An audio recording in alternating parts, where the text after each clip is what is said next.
Welcome back to Copper Star Precision, the channel dedicated to getting you more points at your competitive shooting matches. And we're bringing you match footage from the October 2023 NRL22 Course of Fire, and was able to pull out a tied second place, actually exact same score, including the tiebreaker stage, down to the second, which is pretty wild. So tied for second overall with the club stages included. But if we just separate the NRL22 stages out, tied with that same competitor for first place. So was able to bank out a win, even though it was a tie win, still counts as full points. So lots of fun here. Made some mistakes, so there's always something to learn for next time. So let's jump right into the match footage. First stage is the tank trap stage. This is a pretty straightforward stage. Ended up actually pulling the first shot. This is the first shot of the day, so first round jitters. Really need to work on that. And ended up dropping the last shot for reasons unbeknownst to me. Probably just not taking the time that I should have taken. But the kind of stuck to the plan here. Went in a counterclockwise pattern so that I would end up on the tip that slides into the center for the last shot. On that last position, I actually had to reach my hand around the tank trap tip to actually manipulate the bolt, so kind of had to think of a solution on the fly because it got pretty tight in there. Gear I'm using is OG Game Changer from Armageddon Gear on Area 419's rail changer little thing, so it's connected to my rifle. And I decided to use holdovers on the stage, so straight up for the first target and for the far targets, you'll see me holding over 0.8 mils.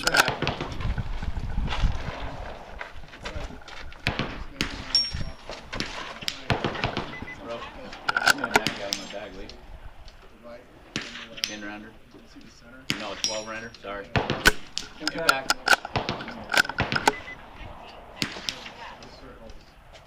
Get back.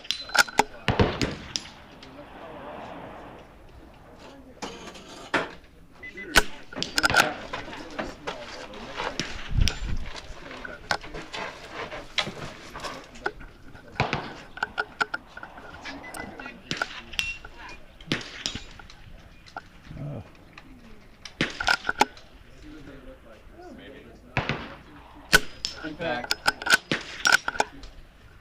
got to have one, and they're small. It looks bigger than that. Think back. Those would be and then. No way. You're ready. 4 seconds left.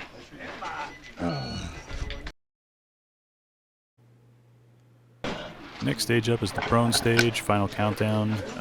Was kind of going for speed here, really trying to get off rounds quickly, but accurately. So you'll definitely see me pausing and waiting for targets to stop swinging before re-engaging them. To save time, I did not end up dialing and didn't change parallax for the far targets. Just kind of try to get my rounds down range as fast as possible. Looking back, while I was waiting for those targets to slow down, I probably could have adjusted parallax for the far targets, but I was able to get 10 out of 10 on this stage anyway, with a pretty decent fast time.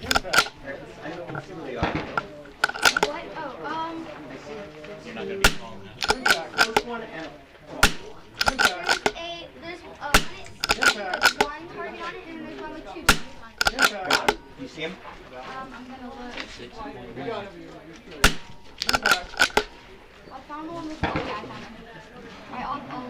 Your range is right. Yeah, range that or the rock never in the dirt. The rock was farther. It does. Time. The brick that's in front of it. 1685 C.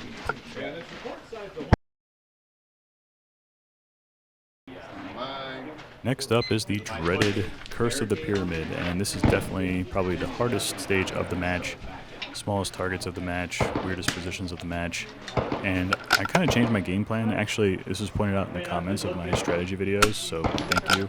It makes more sense to kind of, for me anyway, to go in the center instead of trying to go zigzag all the way from left to right. And you're definitely pressed for time on this stage, in my opinion.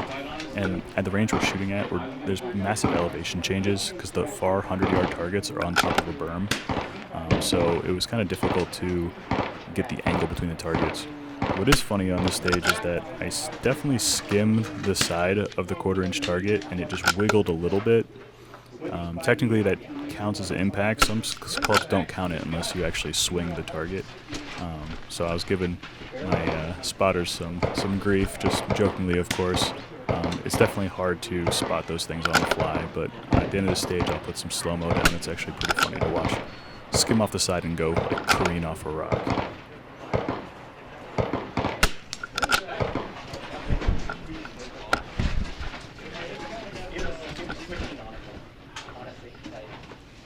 Also on the 7th shot in this stage, for some reason I cannot fathom, instead of holding 1.8, I decided to hold 2.8 because my brain wasn't working and definitely missed that shot.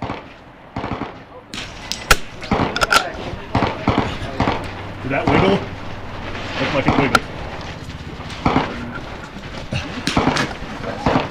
Sorry, Charlie. Yeah. It was the rock behind it. See how she goes. Impact.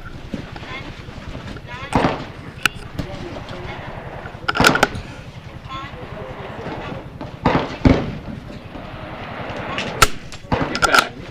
Nice.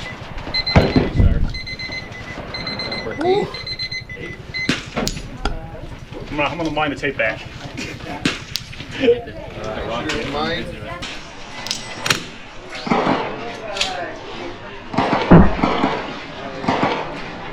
That wiggle.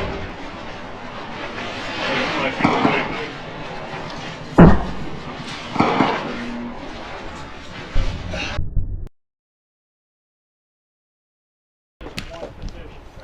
So next up is the barrel stage. As you guys know, if you've been following the channel, I'm always a huge fan of 2 points of contact, so sliding the bipod all the way up on the Arca rail, using a bag underneath either the grip or the back end of the rifle for rear support. 2 points of contact makes for a much more stable platform.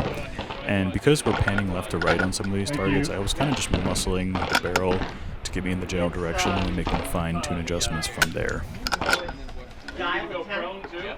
Dial and then hold 1.8. I also decided to use holdovers on this stage, so you'll see me holding 1.8 mils for the far target and 0.4 mils for the middle target. Get back. Leave it at 0. Get back.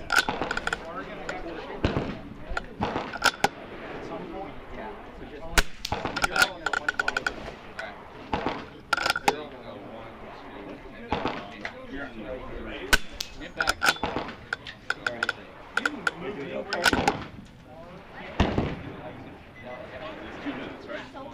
Get back. Okay, you got everything ready. Go and load and make ready. Do you understand the first? Get back. All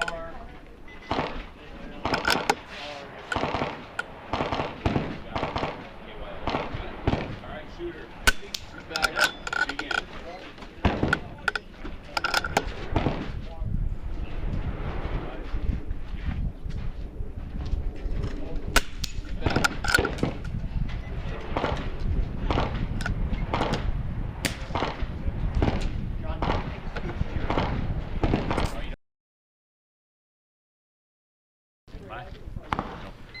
So next up is the stage with the tripod. We're shooting prone left of the tripod, on top of the tripod, and then prone to the right of the tripod but support side. And I think the key to success here was just taking time, waiting for those targets to stop swinging after they were hit from the previous round, and being really methodical with the movements. So you'll see me actually move the bag on top of the tripod and get it completely settled before even picking up my rifle to move it to the tripod. And then likewise, moving the rifle to the prone position and then going back and grabbing the bag, not trying to manage too much at the same time. And for me, it worked out well.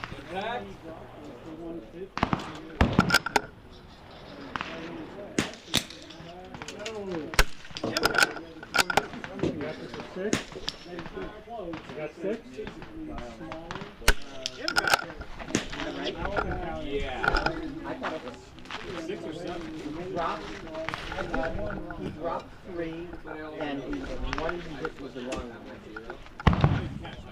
So that's 6. That would be 6. That's 6. If one was the wrong one, then One was the wrong one.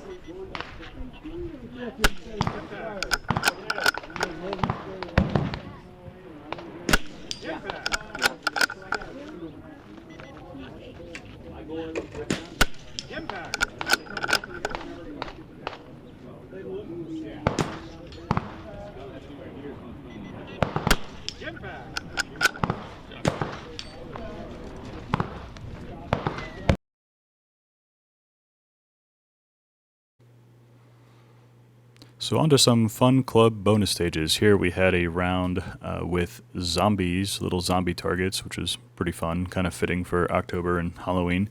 And we had this little wire spool. And the restriction on this stage was only one bag, so I decided to come up with a little bit of a creative solution. Most people would just put the bag on the middle of the wire spool and engage normally. What I did is I kind of wedged my bipod on the front of the spool, used no bag in the middle, but brought my bag as my pump bellow as a rear support, so I could kind of build a seated position with nice rear support, and I felt that was pretty stable. And then, of course, moving to the prone side of the stage and doing the reverse order right to left, using that pump bellow as rear support, which is why my bipod is so high, because I was using a bigger bag and made sure the bipod height was as high as possible so that I could actually get the bag underneath the back of the rifle. Impact. What the hell? Sorry, bud. I told you. Impact. Oh, impact. Impact. Impact. Count in your favor. You should have left it all messed up for him, though. Why'd you fix it? Yeah, put it back, Cyrus. Yeah.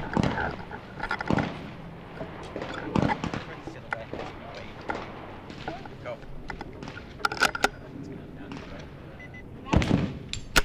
Impact.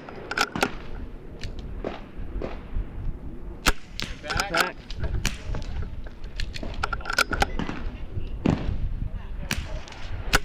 Impact. Impact. Impact. Impact.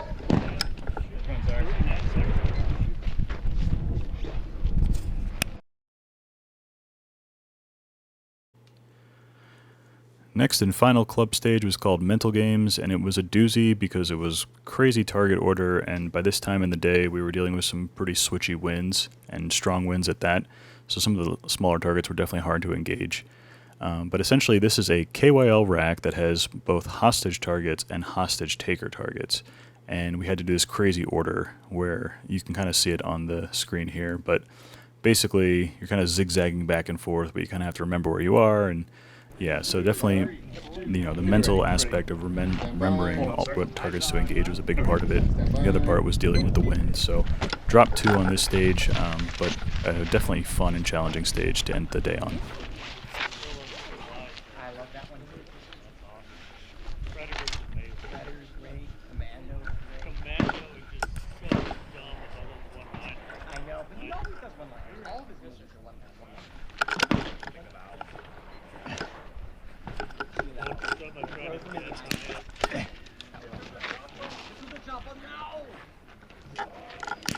Impact. Did you see the Oh, come on. Jimmy Fallon skit about getting the chopper? No. Impact. Impact. Sure. Impact.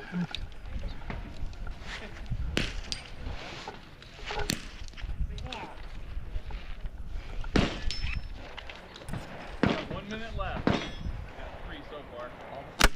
Impact.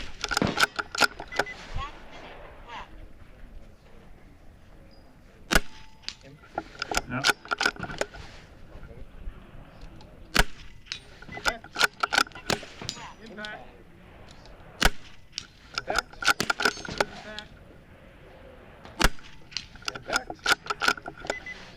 Impact.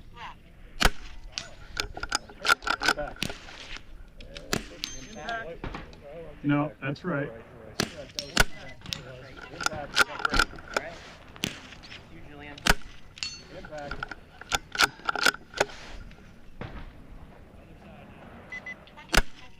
Ah.